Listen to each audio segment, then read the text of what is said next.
Imposible, dijo el millonario, con una sonrisa cruel que se dibujaba en su rostro joven y arrogante. La palabra resonó en la lujosa sala de juntas, un eco gélido que rebotaba en las paredes de cristal y el mármol pulido del rascacielos. Abajo, el mundo bullía, ajeno a la tensión que se respiraba en aquel Olimpo de poder y dinero, un lugar donde las vidas se decidían con una firma. Los ejecutivos que rodeaban a Alejandro Vargas compartían su desdén. Sus risas contenidas eran como el siseo de serpientes venenosas, disfrutando del espectáculo de la humillación. En el centro de todo, ajeno a la opulencia que lo rodeaba como una jaula dorada, se encontraba el pequeño Mateo, un niño de apenas 7 años. Sus ropas humildes, aunque limpias, eran una mancha de realidad en un lienzo de riqueza artificial y calculada. Sus pequeños dedos, sin embargo, se movían con una determinación que desafiaba su corta edad, girando con una precisión asombrosa el dial de la gigantesca caja fuerte de acero. Y, entonces, contra todo pronóstico, se escuchó un clic.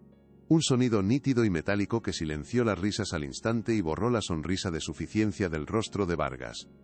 La pesada puerta de acero se abrió, revelando la oscuridad y el comienzo de una pesadilla para el hombre que se creía completamente invencible. El niño había logrado lo que nadie, absolutamente nadie esperaba. Dentro del frío vientre de metal no había lingotes de oro ni fajos de billetes. Para la evidente decepción de los presentes, cuyos ojos reflejaban una codicia frustrada. Las manos pequeñas de Mateo buscaron con cuidado en la oscuridad, guiadas por una intuición infantil que a menudo ve más allá de lo evidente, más allá de lo material. Sus dedos se cerraron sobre algo suave y gastado, un objeto que no brillaba ni prometía fortuna alguna, sino que guardaba algo mucho más profundo. Cuando lo sacó a la luz, la decepción en los rostros de los ejecutivos fue casi cómica, una mueca de desprecio, ante algo tan insignificante. No era un tesoro, no en el sentido que ellos entendían la palabra, pues para ellos el valor solo se medía en cifras. Era un viejo diario encuadernado en cuero, con las páginas amarillentas y los bordes desgastados por el paso del tiempo y las manos que lo habían sostenido. Pero para Elena, que había observado todo con el corazón en un puño, aquel objeto era más valioso que cualquier fortuna imaginable. Un jadeo ahogado se escapó de sus labios.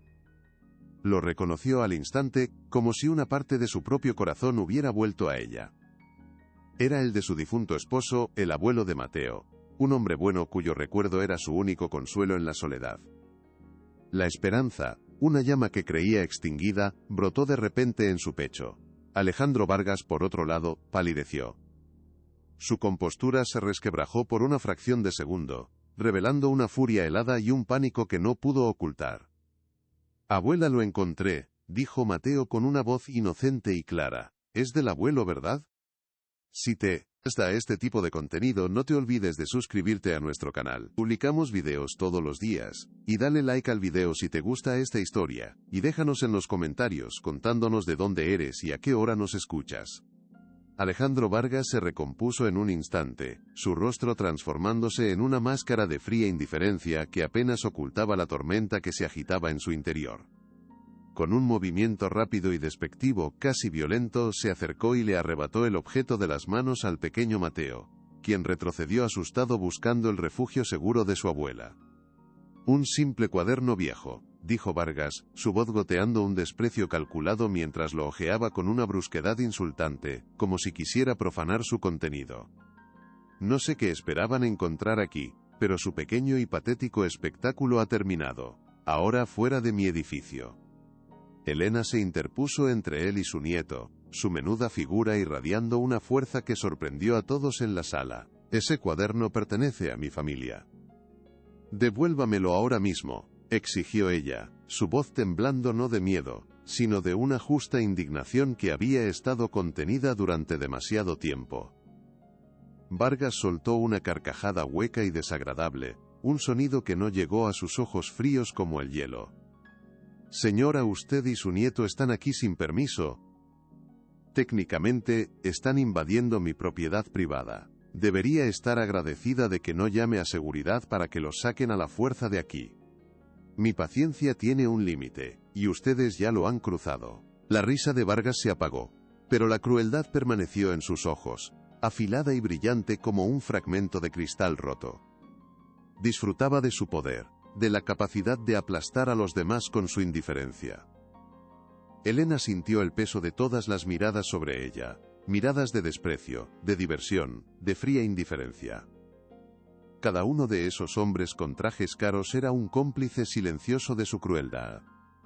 «No estamos invadiendo nada», replicó Elena, aferrándose a la poca dignidad que le quedaba, su voz resonando con una verdad inquebrantable.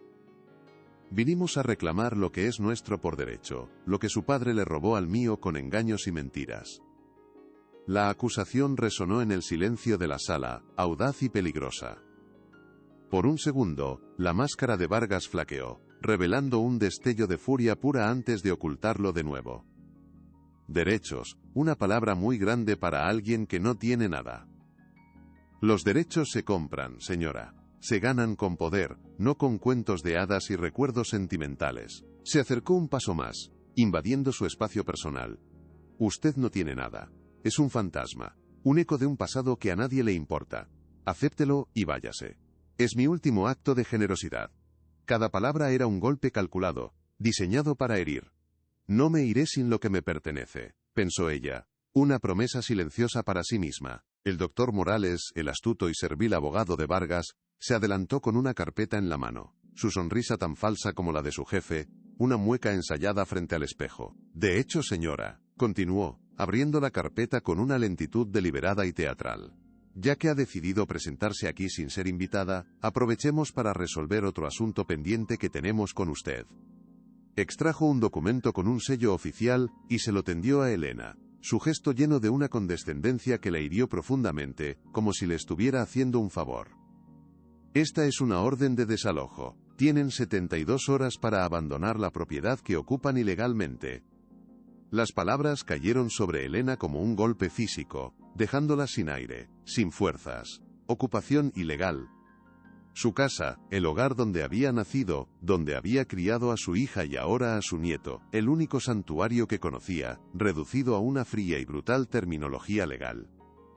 Eso es imposible, susurró ella, sus manos negándose a aceptar el papel, como si tocarlo fuera a hacerlo real. Mi familia ha vivido en esa casa por más de 60 años. Tenemos derecho a estar allí. Vargas sonrió. Una sonrisa de depredador. Los derechos se compran, señora. Y yo soy el dueño de toda esa manzana. Su tiempo allí se ha acabado. El papel temblaba en la mano del abogado, un rectángulo blanco, que contenía la destrucción de su mundo entero. Elena lo miró como si fuera una serpiente a punto de morderla, venenosa y letal. Su mente se negaba a procesar la brutalidad de la situación. 60 años de vida, de risas, de lágrimas, de recuerdos imborrables, todo borrado por un sello y una firma de un extraño. No pueden hacer esto, repitió, su voz apenas un hilo, ahogada por la incredulidad y el pánico que comenzaba a atenazar su garganta. Vargas se cruzó de brazos, adoptando la postura de un emperador que observa a sus súbditos desde una altura inalcanzable. Oh, claro que podemos. Estoy planeando un nuevo proyecto en esa zona, un complejo de apartamentos de lujo para gente como yo. Su pequeña casa es un obstáculo, una reliquia insignificante en el camino del progreso y el futuro.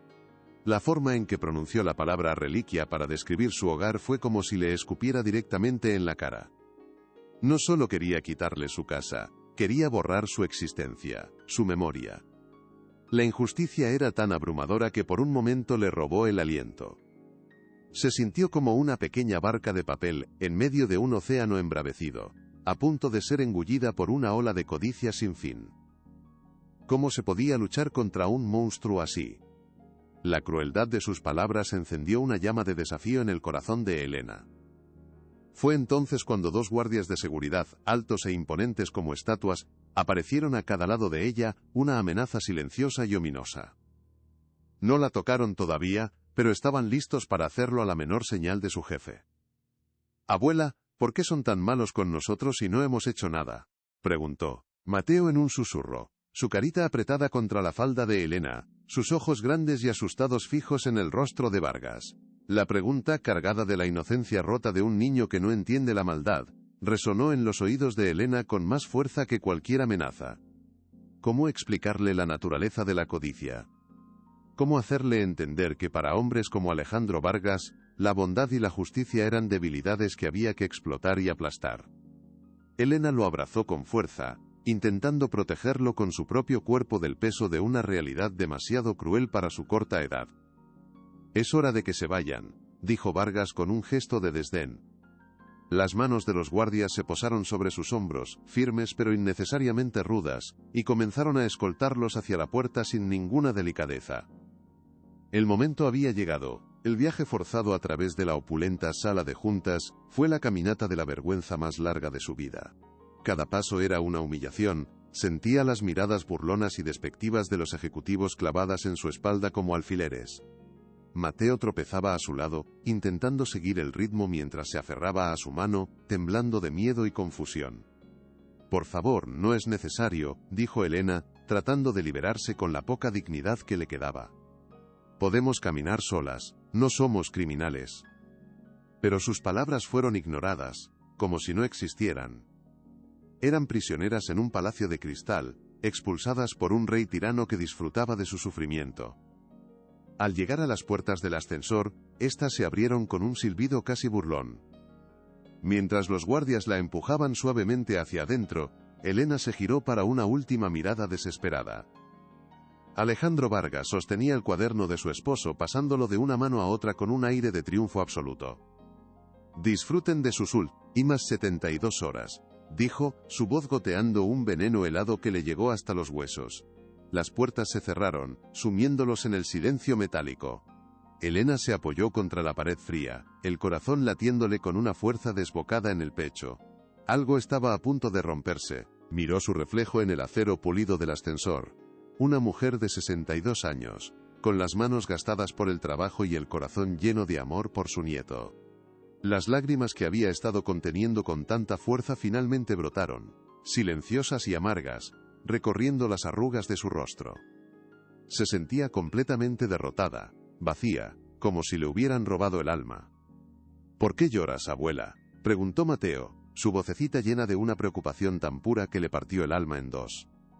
Elena se arrodilló para estar a su altura, secándose las lágrimas con el dorso de la mano. «No lloro, mi amor, es solo que a veces los adultos son muy tontos y no entienden las cosas importantes».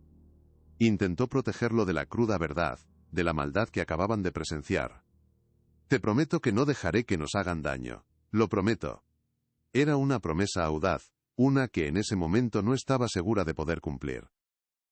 El viaje de regreso a casa fue un borrón de calles grises y rostros indiferentes. El rascacielos de Vargas Capital, una aguja de cristal que se alzaba hacia el cielo, se fue haciendo más pequeño en la distancia, pero su sombra parecía perseguirlos, una presencia oscura que se cernía sobre sus vidas. El contraste entre los dos mundos nunca había sido tan doloroso. Su barrio, con sus casas bajas de ladrillo y sus vecinos que se saludaban por su nombre, era un refugio de humanidad en una ciudad de acero y ambición. Aquí, la riqueza no se medía en acciones de bolsa o en metros cuadrados, sino en lazos comunitarios y en manos tendidas. Al bajar del autobús y caminar por su calle, el contraste la golpeó con una fuerza casi física. El olor a tierra mojada después de la lluvia, el sonido de los niños jugando en la acera, la sonrisa amable de la señora Carmen desde su porche, todo ello era su vida, su mundo. Su hogar era pequeño, modesto, pero cada rincón estaba impregnado de recuerdos que no tenían precio. La mecedora donde su esposo le leía el periódico por las tardes, la marca en el marco de la puerta donde medían la altura de Mateo cada año, el rosal que su madre había plantado en el jardín hacía décadas. Era su santuario, el único refugio que tenían en el mundo, y la idea de que un hombre como Vargas pudiera arrebatárselo todo con un trozo de papel, era una profanación, una blasfemia. La rabia fría y lúcida comenzó a desplazar al miedo y la desesperación que la habían consumido. Tenía que luchar por algo más que ladrillos y cemento. Luchaba por su historia, por su identidad. «No puedo rendirme», pensó Elena mientras abría la puerta de su casa, el familiar chirrido de las bisagras sonando como un lamento en el silencio de la tarde. «Este lugar es el legado de mi familia, es todo lo que tengo para darle a Mateo. Tengo que luchar, tengo que encontrar la forma». El peso de esa decisión se asentó sobre sus hombros como una montaña. Entró y la quietud de la casa la envolvió como un abrazo. Dejó las llaves en la mesita, junto a una fotografía, en blanco y negro de ella y su esposo, Ricardo, el día de su boda. Él la miraba con una adoración que el tiempo no había logrado desvanecer. Una oleada de dolor y nostalgia la invadió. ¿Qué haría él en esta situación? Ricardo siempre había sido el luchador, el que encontraba una solución para cada problema, el que nunca se daba por vencido. Él nunca se habría rendido, nunca habría dejado que lo pisotearan. Y ella tampoco lo haría. No por ella, sino por él, por su memoria, y sobre todo, por Mateo, que no merecía pagar por la codicia de otros. Tenía que encontrar la manera de enfrentarse a Vargas. Pero ¿cómo? No tenía dinero, no tenía contactos, no tenía poder. Solo tenía la verdad, una verdad encerrada en un cuaderno que ahora estaba en manos de su peor enemigo. Esa noche, el sueño le fue esquivo. Elena se sentó en la vieja mecedora del porche, el aire fresco de la noche trayendo los sonidos familiares del barrio, el ladrido lejano de un perro, la música suave de una casa vecina. Sostenía en sus manos la orden de desalojo, las palabras legales y frías danzando ante sus ojos a la luz de la luna. 72 horas. Parecía una sentencia de muerte, una cuenta atrás hacia el abismo. ¿A dónde irían? No tenían familia a la que recurrir, y sus ahorros eran apenas suficientes para llegar a fin de mes, no para empezar una nueva vida de la nada. El miedo la envolvió como una manta helada, haciéndola temblar. Se sentía pequeña, insignificante, una hormiga frente a un gigante. Recordó la mirada de desdén de Alejandro Vargas, la forma en que había descartado su vida como si fuera basura, un estorbo. La injusticia de todo aquello le quemaba por dentro. ¿Era así como funcionaba el mundo? Los ricos podían simplemente tomar lo que querían, sin importar a Cocolea, y con acento agudo N destruyeran en el proceso. La desesperación amenazaba con ahogarla por completo. El futuro era un abismo negro e incierto. ¿Había alguna salida o estaba todo perdido? Pero entonces, como una luz en la más profunda oscuridad, la imagen del rostro de Mateo, confiado y asustado a la vez, apareció en su mente. Él dependía de ella. Él era su razón para seguir adelante, su ancla en la tormenta. Tengo que ser más lista que ellos, se dijo a sí misma en la soledad de la noche, su voz un susurro desafiante contra el silencio. Sabía que no podía enfrentarse a Vargas en su propio terreno, el de los abogados caros y los jueces comprados. Su única esperanza, su única arma, residía en aquel objeto que Vargas le había arrebatado con tanta violencia. Él había intentado hacerle creer que no tenía valor, que era un simple cuaderno viejo. Pero su reacción inicial, ese destello de pánico en sus ojos al verlo, lo había traicionado de la forma más clara. ¿Por qué un millonario todopoderoso se preocuparía por un simple cuaderno viejo? ¿Qué secreto contenía que lo había asustado tanto como para perder la compostura?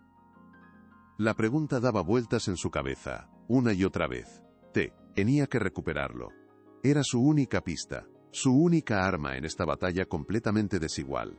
La imagen de su esposo Ricardo vino a su mente, su rostro sereno y sabio. Él siempre había sido un hombre meticuloso, que creía en la importancia de la memoria y la verdad. Recordó las palabras de su esposo, dichas tantas veces mientras escribía en ese mismo cuaderno, sentado en esa misma mecedora. Las palabras escritas tienen poder, Elena. Sobreviven a las personas. Cuentan la verdad mucho después de que nos hayamos ido y nuestras voces se hayan apagado. En ese momento, ella no había entendido la profundidad de esa frase. Ahora, sus palabras eran un faro en la oscuridad, una guía en medio de la confusión. Ricardo no era un hombre de negocios, pero era inteligente y previsor. Sabía con quién se había asociado, conocía la ambición sin límites del padre de Alejandro Vargas. Seguramente había dejado algo en esas páginas, alguna prueba, alguna evidencia de la traición que debió sospechar. Vargas no le había quitado el cuaderno por ser un recuerdo familiar, eso era solo una excusa, se lo había quitado porque era una amenaza directa a su imperio. Contenía la verdad que podía destruir su fortuna, un imperio construido sobre cimientos de mentiras y engaños. La certeza se instaló en su corazón con la fuerza de una revelación. Ya no era una cuestión de esperanza, era una convicción. Tenía que recuperarlo. costara lo que costara. La lucha ya no era solo por un techo, era por la verdad. A la mañana siguiente Elena se despertó con una nueva determinación. El miedo seguía ahí, agazapado en un rincón de su alma, pero ahora estaba acompañado de un propósito firme. Le preparó el desayuno a Mateo, intentando mantener una apariencia de normalidad, aunque su mente trabajaba a 1000 por hora, trazando planes y estrategias. Mientras el niño comía sus cereales, ajeno a la tormenta que se cernía sobre ellos, Elena observaba su pequeño rostro, tan lleno de confianza en ella. Veía en él la inocencia que el mundo cruel de Vargas intentaba destruir sin piedad. No puedo fallar, pensó, su resolución endureciéndose como el acero. Por ti, Mateo, no puedo fallar, no me lo perdonaría nunca. Después de dejar a su nieto en la escuela, con un beso en la frente y una promesa de que todo estaría bien, tomó una decisión. No podía quedarse de brazos cruzados esperando que los guardias vinieran a echarlos como si fueran animales. Tenía que actuar. Tenía que volver a la guarida del lobo, al corazón de la bestia. Sabía que era una locura, que las posibilidades de éxito eran mínimas, pero no veía otra opción. Se vistió con su mejor ropa, un vestido sencillo pero digno, y se dirigió de nuevo al centro de la ciudad. Pero ¿cómo podría una simple abuela entrar de nuevo en esa fortaleza impenetrable? El viaje en autobús hacia el centro fue un torbellino de pensamientos y temores. Cada parada que hacía el vehículo aumentaba su ansiedad, cada rostro desconocido parecía juzgarla. ¿Qué iba a decir? ¿Qué iba a hacer si la reconocían de inmediato y la expulsaban? No tenía un plan concreto, solo la fuerza bruta de su desesperación y el amor por su nieto. Al llegar al vestíbulo de Vargas Capital, el lujo del lugar volvió a abrumarla, diseñado para hacerla sentir pequeña e insignificante. Se acercó al mostrador de recepción, custodiado por una joven con una sonrisa tan profesional como impenetrable, una barrera de cortesía. «Buenos días, tengo una cita con el señor Vargas», mintió Elena, su voz sonando sorprendentemente firme, sin un atisbo de duda.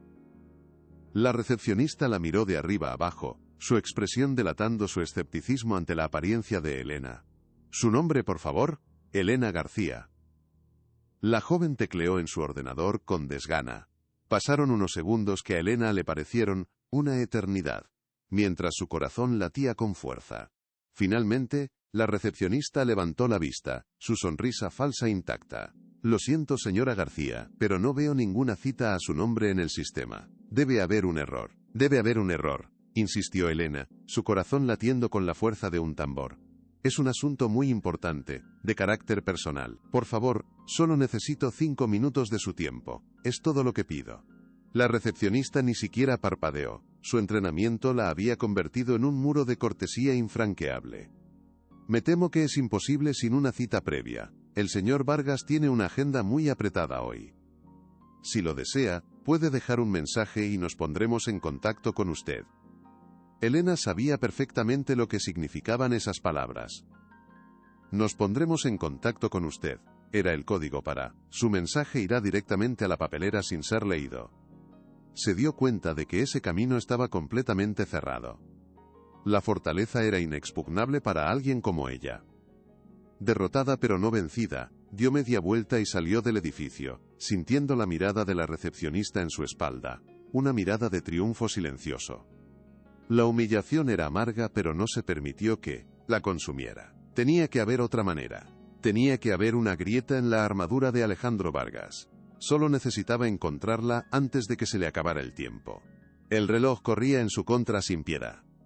Se sentó en un banco de la plaza de enfrente, observando el incesante flujo de gente trajeada que entraba y salía de Vargas Capital, cada uno de ellos una pieza del engranaje de poder que la estaba aplastando. Se sentía invisible en medio de la multitud. El sol de la mañana se reflejaba en los cristales del rascacielos, cegándola momentáneamente. Cuando sus ojos se ajustaron, vio a Alejandro Vargas saliendo del edificio, rodeado de su séquito de abogados y asistentes. Caminaba con la arrogancia de un conquistador, como si el mundo entero le perteneciera. En su mano, llevaba un maletín de cuero caro. Y junto a él, el doctor Morales sostenía una carpeta de la que sobresalía ligeramente la esquina de un cuaderno familiar, inconfundible. El corazón de Elena dio un vuelco doloroso. Estaba allí. tan cerca y sin embargo tan inalcanzable, como una estrella lejana. ¿Qué podía hacer? No podía simplemente correr y arrebatárselo.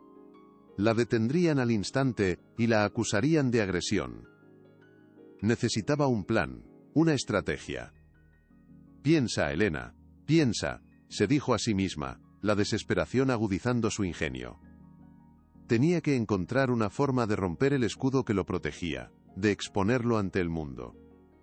Mientras el grupo de Vargas se dirigía hacia un lujoso coche negro que los esperaba con la puerta abierta, Elena notó algo.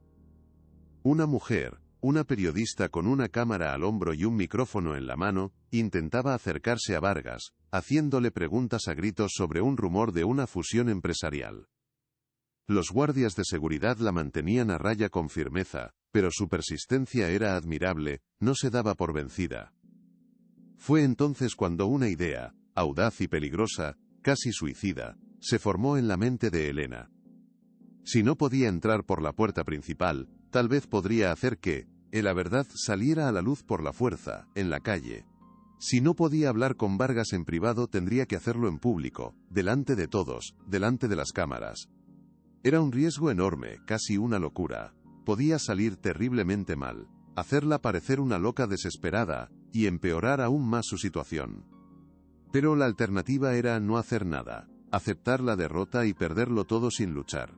Y eso, Elena no estaba dispuesta a hacerlo, no mientras le quedara un aliento de vida. Se levantó del banco, sus piernas temblando, pero su mirada fija en el grupo que estaba a punto de subir al coche. El destino de su familia estaba en juego en ese preciso instante. «Señor Vargas», gritó Elena, su voz resonando en la plaza con una fuerza que no sabía que poseía, una fuerza nacida de la desesperación más absoluta. El grito hizo que varias personas se detuvieran a mirar, sorprendidas por la interrupción. El propio Alejandro Vargas se detuvo con la mano en la puerta del coche, visiblemente rendido. Se volvió lentamente, su rostro mostrando una mezcla de irritación y sorpresa al reconocer a la mujer que se acercaba con paso decidido.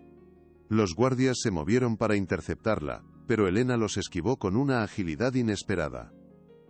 «Usted tiene algo que me pertenece», continuó, su voz más alta, más firme, atrayendo la atención de la periodista que ahora apuntaba su cámara directamente hacia la confrontación. «Usted tiene el libro de mi esposo, y sabe perfectamente que en él está la prueba de que la casa donde vivo con mi nieto es nuestra por derecho, no suya». La acusación pública colgó en el aire, cargada de una tensión que se podía cortar con un cuchillo. El drama en plena calle era un espectáculo irresistible para los transeúntes. Vargas estaba atrapado en el foco, no podía escapar. El doctor Morales intentó intervenir, susurrándole algo al oído a Vargas, pero el magnate lo apartó con un gesto brusco. Una sonrisa helada, casi depredadora, se dibujó en su rostro. Parecía disfrutar del desafío, de la oportunidad de humillarla públicamente.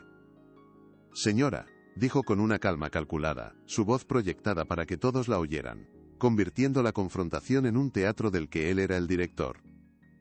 «Creo que está usted confundida, y con todo el respeto, está haciendo el ridículo delante de toda esta gente». Su tono era condescendiente, diseñado para desarmarla y pintarla como una anciana senil que había perdido el juicio. Elena sintió la sangre subir a sus mejillas, pero se mantuvo firme, sin retroceder un solo paso. «No estoy confundida», replicó ella, plantándose a pocos metros de él, muy consciente de la cámara que la grababa. «Sé exactamente lo que estoy diciendo.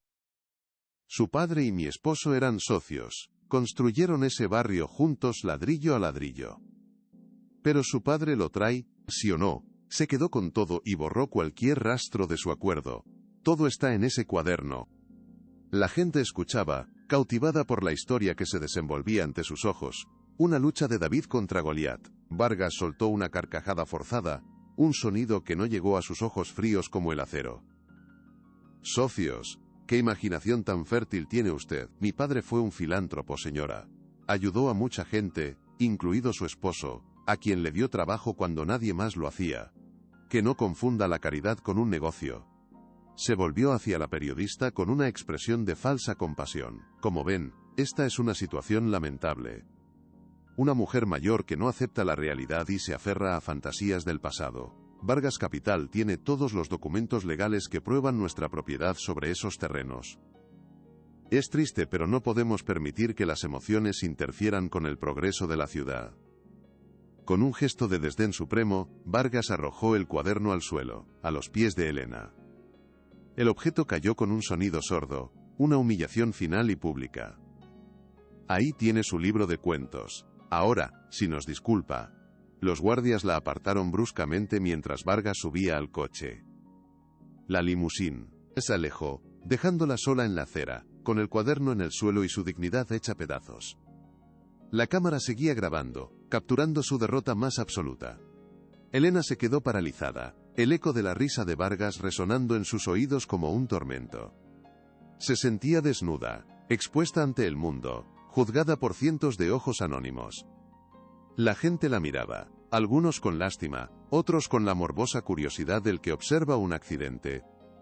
Se agachó lentamente, sus articulaciones protestando por el esfuerzo, y recogió el cuaderno del suelo.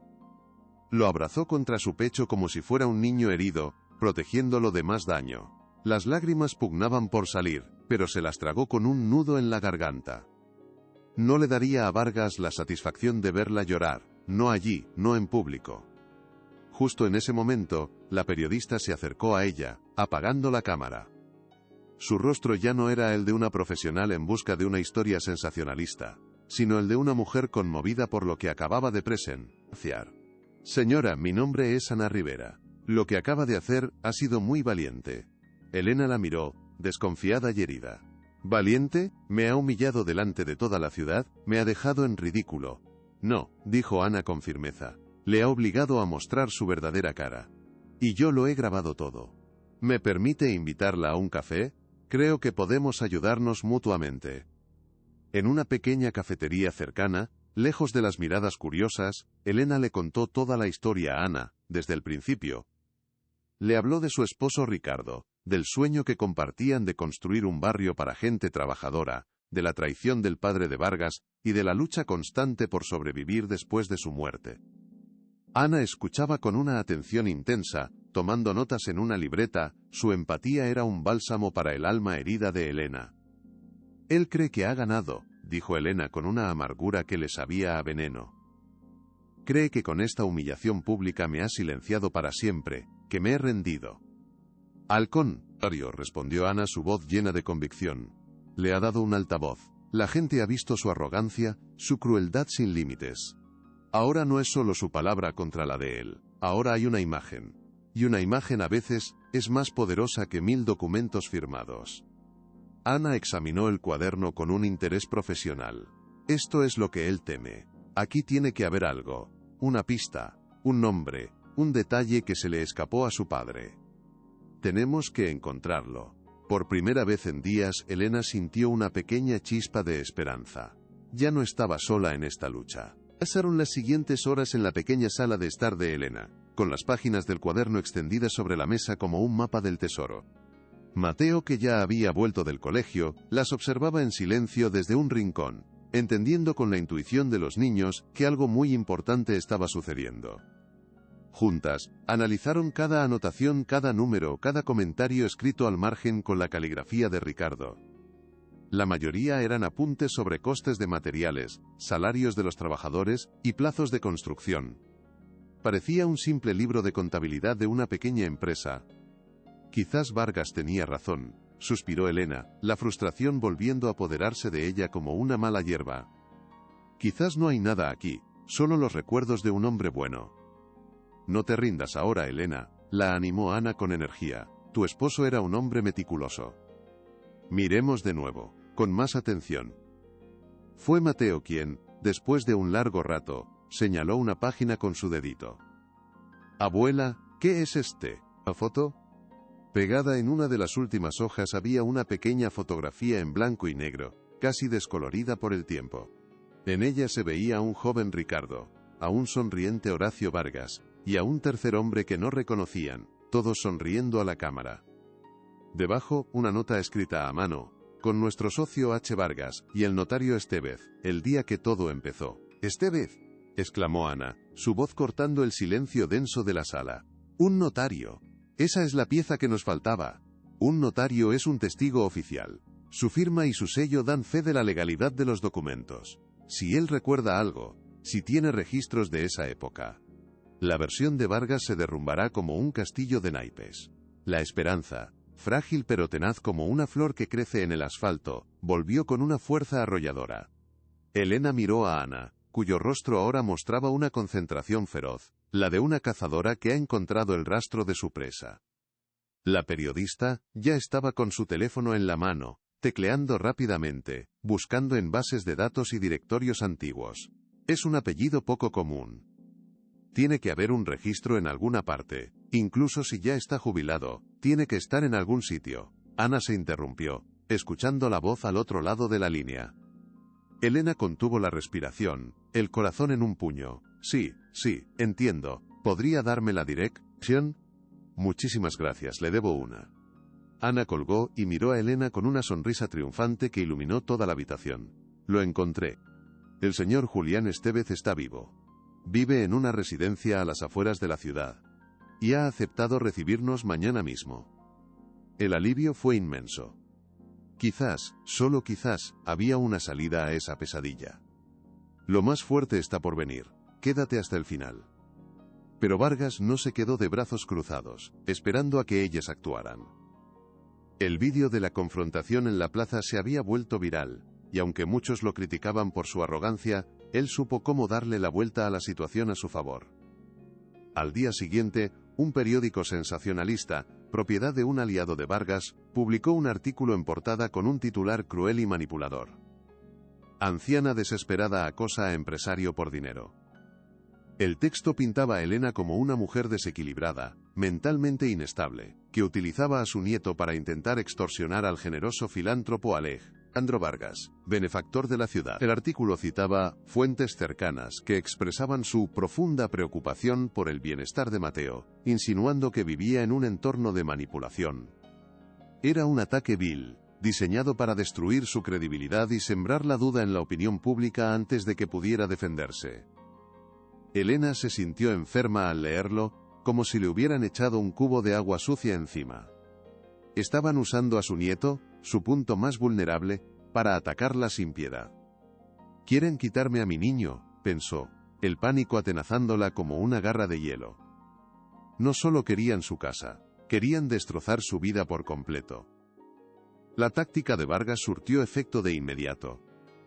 Esa misma tarde, una trabajadora social se presentó en su puerta, acompañada por un vecino, el señor Robles, un hombre que siempre había envidiado su pequeño y cuidado jardín. La mujer, con una expresión de fría profesionalidad, le informó de que había recibido una denuncia anónima sobre la situación, de Mateo. ¿Una denuncia?, repitió Elena, incrédula, sintiendo que el suelo se abría bajo sus pies. Sí. Nos preocupa que el niño esté siendo sometido a un estrés emocional indebido. Que esté siendo instrumentalizado para los fines de un adulto, dijo la trabajadora social. Sus palabras eran ecos exactos del artículo del periódico. El señor Robles asintió con una gravedad hipócrita. Siempre la he visto gritándole al niño, parece muy nerviosa últimamente. Era una mentira descarada, una puñalada por la espalda de alguien a quien había saludado cada mañana durante 20 años. La trabajadora social le advirtió que iniciarían una investigación, y que, si consideraban que el entorno no era adecuado, podrían tomar medidas para proteger al menor. La amenaza era clara y aterradora. La humillación era insoportable. Le estaban arrebatando su reputación, su dignidad, y, ahora, amenazaban con quitarle a Mateo, lo único que le quedaba en el mundo. Elena se quedó paralizada en el umbral de su casa. Las crueles palabras de la trabajadora social, resonando en sus oídos como una sentencia. Se sentía atrapada en una pesadilla de la que no podía despertar. El teléfono sonó en el interior de la casa, estridente y alarmante. Era del colegio de Mateo. La directora, con una voz cargada de falsa preocupación, le informó que había recibido varias llamadas de otros padres, alarmados por el incidente que habían visto en las noticias. Están preocupados por la influencia que pueda tener Mateo sobre sus hijos, señora García, le dijo. Cada palabra, una pequeña aguja envenenada. Sugieren que quizás el niño necesite ayuda profesional, y que usted debería considerar su capacidad para cuidarlo en estas circunstancias. Cada palabra era una puñalada directa al corazón. La habían etiquetado. La habían convertido en una paria en su propia comunidad, en su propio barrio. No puedo permitir que me destruyan así, no pueden quitarme a mi niño, pensó, con una mezcla de pánico y furia que la ahogaba. Colgó. Las manos le temblaban de una forma incontrolable. La humillación ya no era solo pública, ahora se había infiltrado en su comunidad, envenenando cada rincón de su vida. Algo estaba a punto de quebrarse dentro de ella. Ana Rivera llegó como un vendaval de energía, encontrando a Elena sentada en la penumbra de la cocina, con la mirada perdida. Vio el periódico sensacionalista sobre la mesa y comprendió la magnitud del nuevo y despiadado ataque. Elena, no puedes dejar que te hunda, dijo con una firmeza que la sacó de su letargo. Esto es exactamente lo que él quiere. Quiere que te rindas. No le daremos ese gusto. Elena levantó la vista, sus ojos enrojecidos por el llanto contenido. Están usando a Mateo, Ana. Están diciendo que soy un peligro para mi propio nieto. Lo sé, es una táctica sucia y desesperada, respondió Ana, su voz llena de rabia. Y por eso mismo, porque está desesperado, tenemos que contraatacar con la verdad, con algo tan sólido que no puedan negarlo. Abrió de nuevo el cuaderno de Ricardo, sus ojos buscando la pista que se les había escapado, el detalle que lo cambiaría todo. Mi Ricardo lo llamaba su libro de cuentas del alma, susurró Elena, acariciando la tapa de cuero. Decía que los números eran importantes, pero que las notas al margen, esas eran la verdad del corazón. Ana pasó las páginas de nuevo, con una nueva perspectiva, hasta que sus ojos se detuvieron en un detalle que habían pasado por alto. En el reverso de la foto del notario, había una dirección y un número de teléfono antiguos. Aquí está, exclamó Ana, su voz llena de un nuevo entusiasmo. Puede que la dirección ya no sea válida después de tantos años, pero el número, a veces las guías telefónicas antiguas guardan registros que no están en Internet.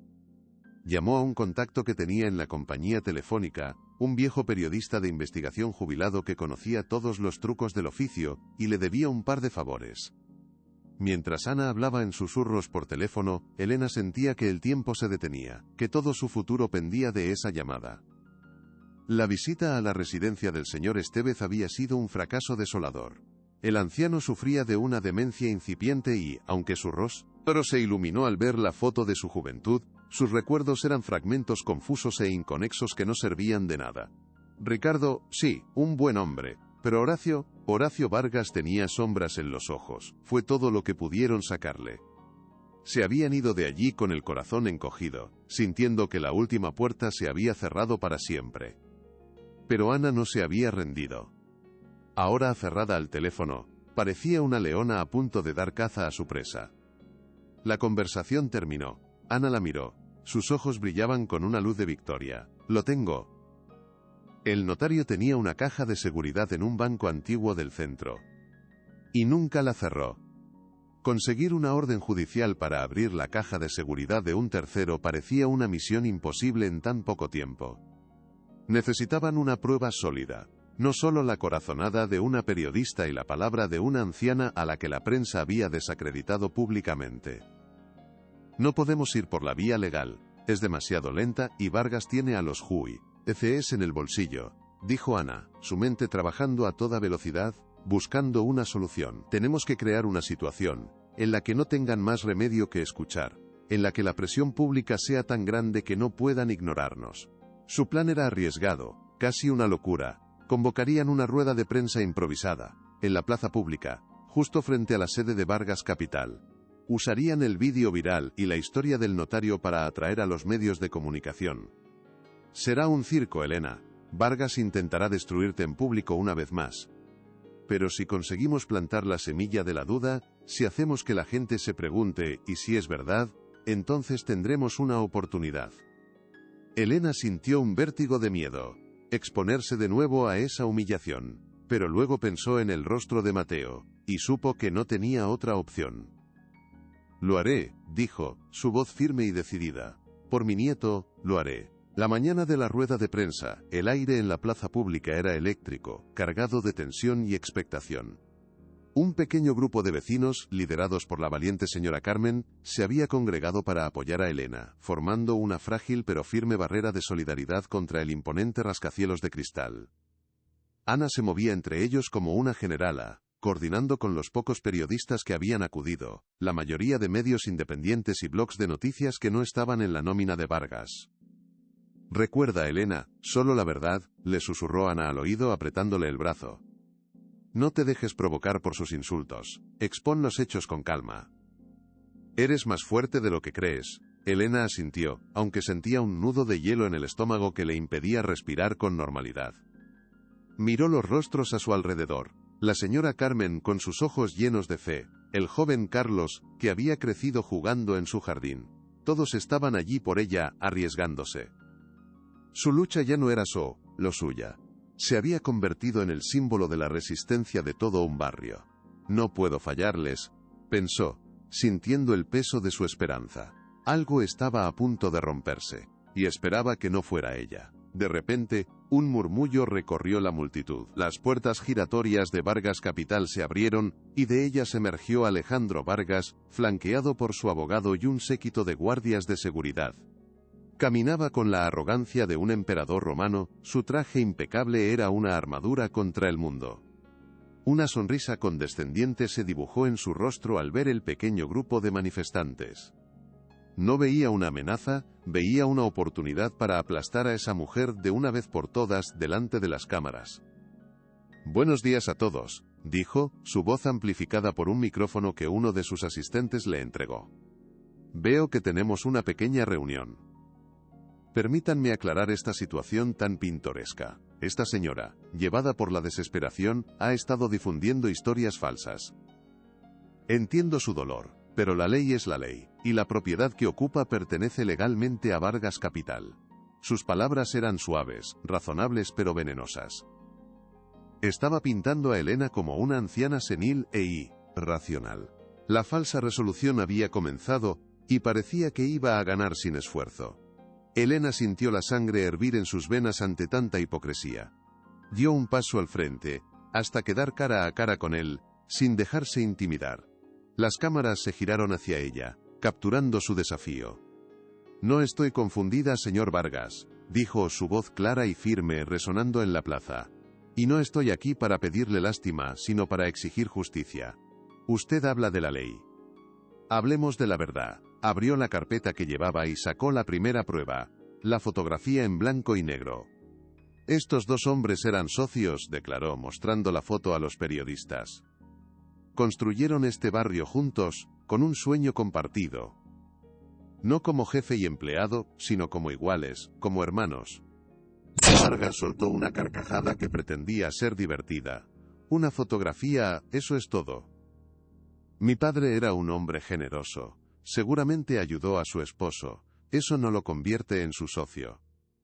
El doctor Morales intervino, con la seguridad que le daba el poder. «Una fotografía no tiene ninguna validez legal, señora. Es un recuerdo entrañable, nada más. No prueba nada». Estaban desestimando su prueba con una facilidad insultante. Elena sintió una punzada de duda. Tal vez no era suficiente para convencer a nadie. «No es solo la foto», replicó ella, su voz temblando ligeramente mientras sacaba un segundo documento de la carpeta. Un viejo plano del barrio, dibujado a mano, con la caligrafía inconfundible de su esposo y anotaciones que decían, «Nuestra parte» y «Parte de HV». Este es el plano original del proyecto, donde se repartían las parcelas equitativamente. Un plano que su padre hizo desaparecer de los registros oficiales para quedarse con todo. El doctor Morales tomó el papel con la punta de los dedos, como si estuviera sucio. Lo examinó con una mueca de desprecio y se lo devolvió. «Un documento muy interesante», dijo, dirigiéndose a los periodistas con una sonrisa de suficiencia. «Lástima que sea otra falsificación. Los registros oficiales, los únicos que importan ante un tribunal, indican claramente que la totalidad de los terrenos fue adquirida legalmente por el señor Vargas padre. Esta mujer está desesperada, y la desesperación la lleva a cometer actos ilegales como este. La acusación fue un golpe directo y brutal. La estaban llamando criminal, falsificadora». El murmullo de la multitud cambió de tono, ahora teñido de escepticismo. La confianza de sus vecinos pareció flaquear. La caída era dura, brutal y terriblemente pública. Vargas sonrió, saboreando su victoria inminente. «Creo que esto ha terminado», dijo con un aire de finalidad. «Agradezco su atención. En cuanto a la señora García, espero sinceramente que acepte la ayuda profesional que necesita».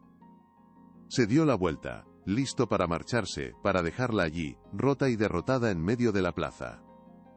Los periodistas comenzaron a bajar sus cámaras, dando por concluido el espectáculo. Era el final. Había apostado todo lo que le quedaba y había perdido. Las lágrimas de frustración y rabia pugnaban por salir. Había fallado. La injusticia iba a ganar, como siempre lo hacía.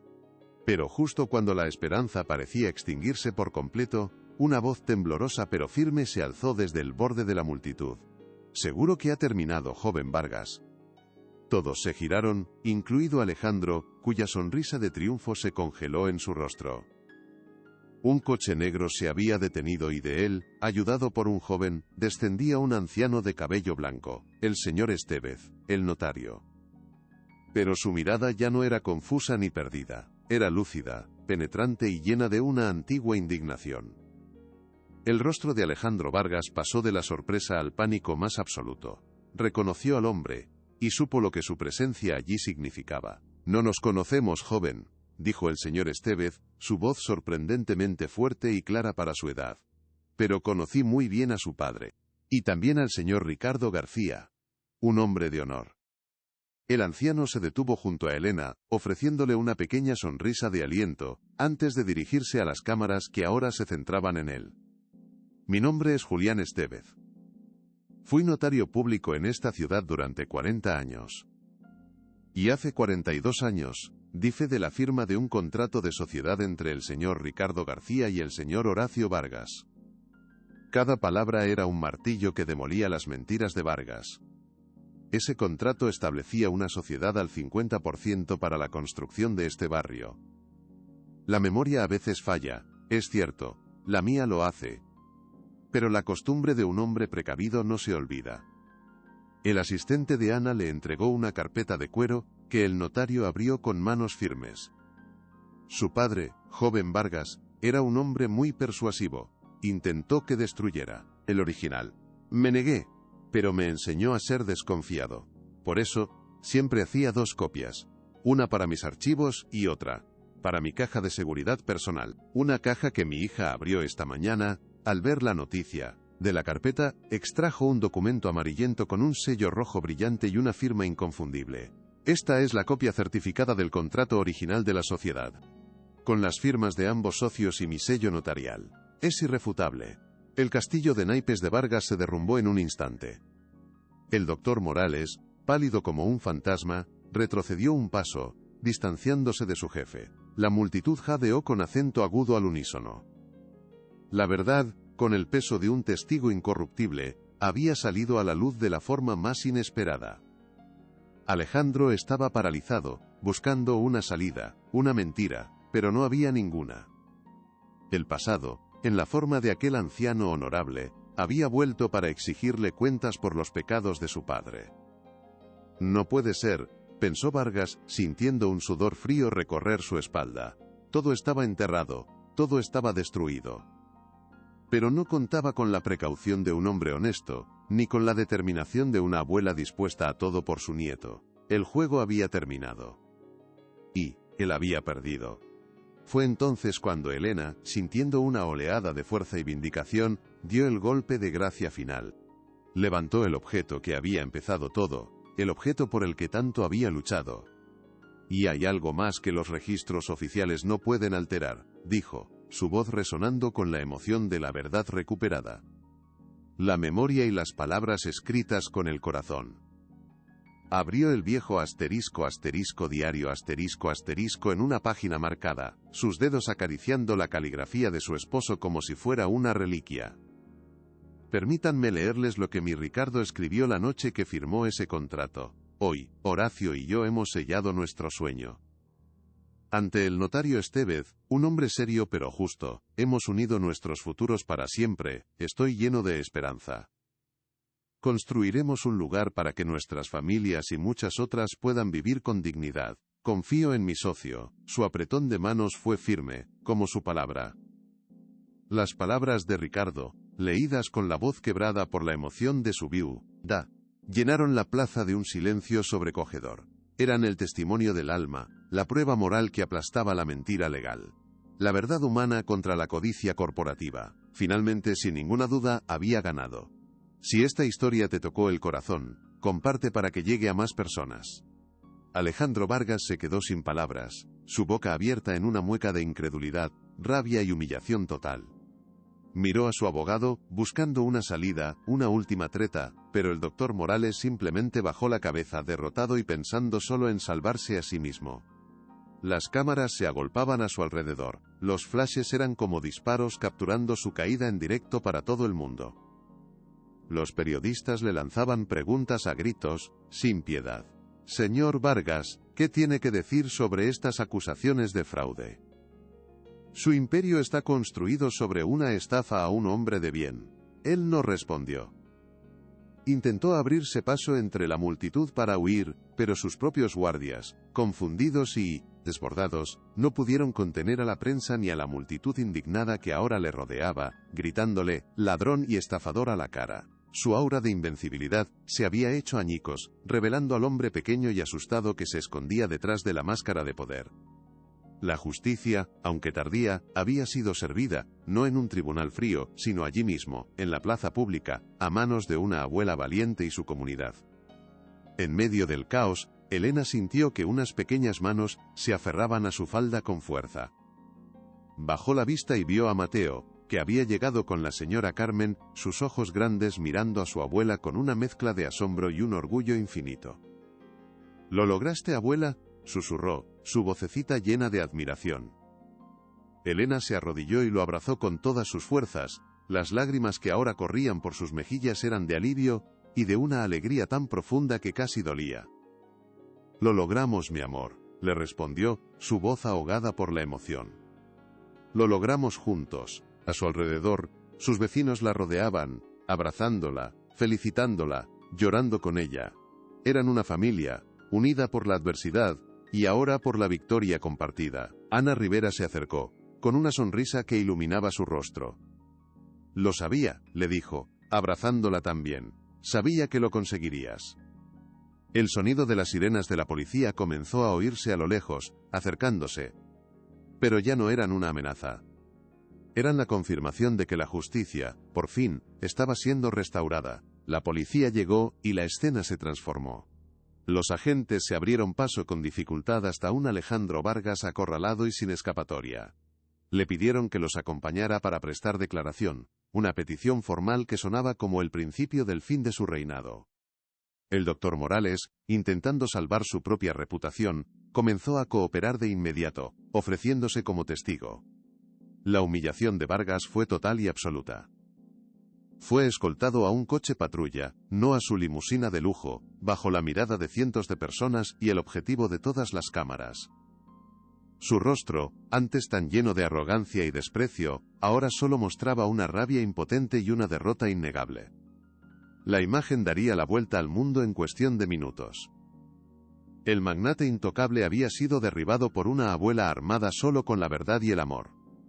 Elena observó la escena, no con alegría por su desgracia, sino con un profundo sentido de paz. La batalla había terminado. El honor de su esposo había sido restaurado. El futuro de su nieto estaba a salvo. Y su hogar, su pequeño santuario, seguiría siendo suyo. Mientras el coche de la policía se alejaba, un rayo de sol se abrió paso entre las nubes y bañó la plaza con una luz cálida y dorada. Parecía una señal del cielo, una bendición. Los vecinos comenzaron a celebrar, abrazándose y riendo, el alivio era palpable en el aire. La señora Carmen organizó una colecta improvisada, no de dinero, sino de promesas y ayuda. Uno traería comida para celebrar, otro ayudaría a reparar el tejado de Elena. Todos querían contribuir a reconstruir el espíritu de la comunidad que Vargas había intentado destruir con su codicia. Elena se sintió abrumada por tanto amor y solidaridad. Se dio cuenta de que nunca había estado sola en su lucha. Su fuerza no venía solo de su interior, sino de los lazos invisibles pero fuertes que la unían a toda esa gente, a su barrio, a su historia compartida. Hoy hemos ganado algo más que una casa, pensó mientras Mateo jugaba felizmente con otros niños en la plaza. Hemos recuperado nuestra dignidad. La plaza pública, que había sido el escenario de su humillación y su triunfo, se convirtió en el símbolo de su nueva esperanza. Ana Rivera se acercó a Elena, su grabadora en la mano, pero su mirada ya no era la de una periodista, sino la de una amiga. Una última declaración, Elena. Para la historia. Elena sonrió, una sonrisa genuina y cansada, pero llena de paz. Miró a su nieto, a sus vecinos, al cielo azul que se abría sobre ellos. La verdad es como una semilla, dijo, su voz tranquila pero llena de una convicción inquebrantable. Pueden intentar enterrarla bajo capas de mentiras y poder, pueden pisotearla y creer que la han destruido. Pero si se la cuida con amor y valentía, tarde o temprano, siempre encuentra la manera de abrirse paso hacia la luz y crecer más fuerte que cualquier muro que intenten construir para contenerla. Sus palabras quedaron flotando en el aire, un epitafio para la arrogancia de Vargas y un himno a la resiliencia del espíritu humano. La historia de la abuela que desafió al gigante se convertiría en una leyenda en la ciudad. Un recordatorio de que ninguna injusticia es demasiado grande para ser combatida cuando se lucha con el corazón. Esa noche, después de acostar a Mateo, Elena se sentó en la mecedora del porche, la misma donde tantas noches había sentido desesperación y soledad. Ahora, el silencio era pacífico, sanador. Sostenía la foto en blanco y negro de Ricardo. Lo hicimos, mi amor, susurró al retrato, como si él pudiera escucharla. Protegimos a nuestro niño. Hicimos justicia por ti. Sintió una profunda sensación de paz, como si la presencia de su esposo estuviera allí, a su lado, sonriendo con orgullo.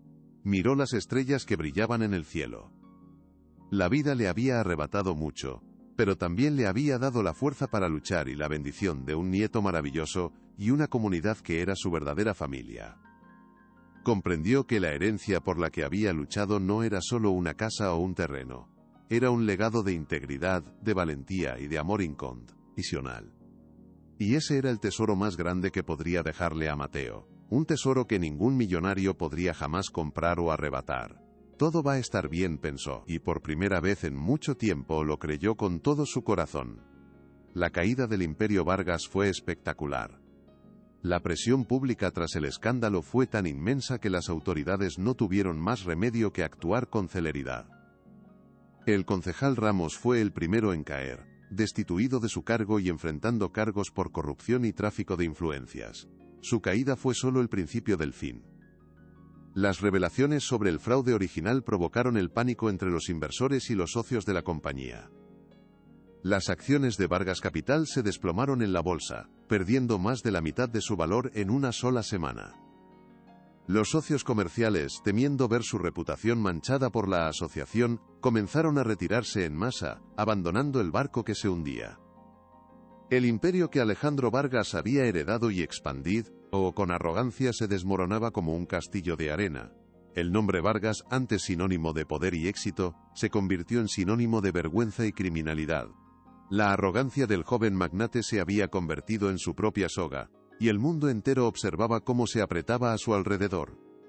La fortuna construida sobre el dolor de otros se disolvía como arena entre sus dedos. El proceso legal fue el golpe de gracia definitivo. El doctor Morales, en un intento desesperado por salvarse a sí mismo de la cárcel, se convirtió en el testigo estrella de la fiscalía. Aportó documentos internos y correos electrónicos que probaban sin lugar a dudas que Alejandro Vargas no solo conocía el fraude original de su padre, sino que había trabajado activamente para ocultarlo y perpetuarlo. Con el testimonio del señor Estevez, la copia del contrato y la traición de su propio abogado, el caso era hermético. Alejandro Vargas fue declarado culpable de fraude, estafa y conspiración. Fue sentenciado a varios años de prisión y a pagar una indemnización multimillonaria a Elena y al resto de las familias afectadas del barrio. La imagen de él siendo esposado y sacado del tribunal fue el cierre definitivo de una era de impunidad. La justicia, aunque lenta, había demostrado que nadie, por muy rico y poderoso que sea, está por encima de la ley. Para Elena, que observó el veredicto desde la Payay, Sala con Mateo a su lado, no fue un momento de alegría, sino de solemne y profundo alivio. La pesadilla había terminado para siempre. Con una parte del dinero de la indemnización, Elena, con la ayuda de Ana y de un comité de vecinos, fundó el Centro Comunitario Ricardo García. Compraron un viejo almacén abandonado del barrio y lo transformaron en un espacio vibrante y lleno de vida. El centro ofrecía clases de refuerzo para los niños, talleres de formación profesional para los adultos que buscaban trabajo, asesoría legal gratuita y un comedor social para los más necesitados. Se convirtió en el corazón de la comunidad, un lugar de encuentro, de ayuda mutua y de esperanza. Elena no era la directora, era simplemente la abuela Elena, la que siempre estaba allí con una taza de café caliente, una palabra de aliento o un abrazo reconfortante. Había transformado su dolor en un propósito, su lucha en un servicio a los demás. Y al hacerlo encontró una felicidad y una plenitud que ninguna fortuna podría haberle dado. Su verdadera herencia no era el dinero, sino el amor que ahora florecía en cada rincón de su barrio, regado por la justicia que ella misma había sembrado con tanta valentía. 10 años después, la escena era muy diferente, como un mundo nuevo. Mateo, con 22 años, se graduaba con los más altos honores de la Facultad de Derecho. Elena, ahora con 72 años y el cabello completamente blanco, lo observaba desde la primera fila del auditorio, sus ojos brillando de un orgullo que no le cabía en el pecho. En su discurso de graduación, Mateo no habló de leyes complejas ni de casos famosos. Habló de justicia, de empatía y de valentía. Contó la historia de su abuela, la mujer que le enseñó que la verdadera fuerza no reside en el poder o el dinero, sino en la integridad y en la defensa de los débiles. Anunció que no aceptaría ninguna de las lucrativas ofertas de los grandes bufetes de abogados. En su lugar, se uniría al equipo legal del Centro Comunitario Ricardo García a tiempo completo, para dedicar su carrera a luchar por los desfavorecidos, como su abuela le había enseñado. La ovación fue atronadora. Elena lloró, no de tristeza, sino de una alegría desbordante. El ciclo se había completado. La semilla de la verdad que su esposo había plantado tantos años atrás, había florecido en una nueva generación de justicia.